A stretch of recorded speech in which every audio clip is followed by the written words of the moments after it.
Les derniers chiffres font état de 69 000 cas de cancer en 2011, mais la maladie continue à progresser.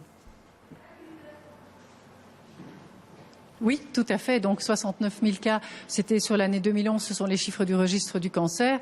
Mais c'est évidemment impressionnant comme chiffre, mais j'essaie toujours de compléter en disant, voilà, il y a autant de cas, mais on guérit aussi de mieux en mieux cette maladie, et ça, c'est quand même un bienfait. Voilà, donc le taux de guérison s'améliore en même temps, hein. Oui, oui, tout à fait. On dit en gros qu'on gagne 1% par an de survie contre la maladie. Alors les cancers du sein et de la prostate restent les cancers les plus fréquents, mais celui qui vous inquiète, c'est vraiment le cancer du poumon. Oui, tout à fait. Le cancer du sein et de la prostate chez la femme et chez l'homme sont on les guérit très bien. Ils sont parmi les cancers qui ont les meilleurs pronostics à l'heure actuelle.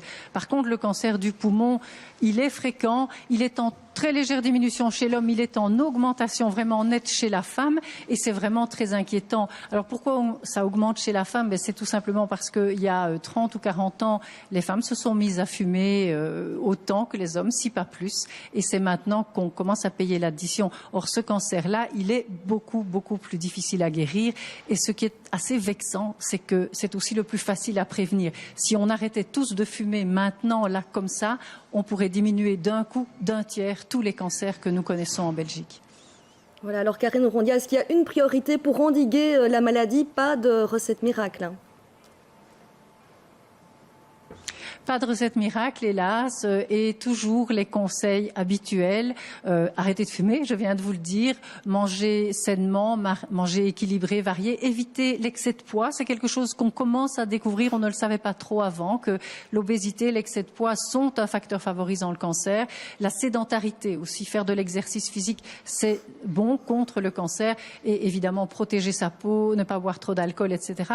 Et ce que j'aime bien te faire remarquer, c'est que c'est peut-être pas très original comme conseil, mais ce sont les mêmes que pour les maladies cardiovasculaires, que pour le diabète, que contre les maladies d'Alzheimer, etc.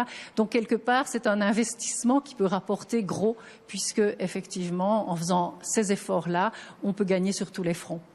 Merci pour ces conseils tout simples, du bon sens, tout simplement.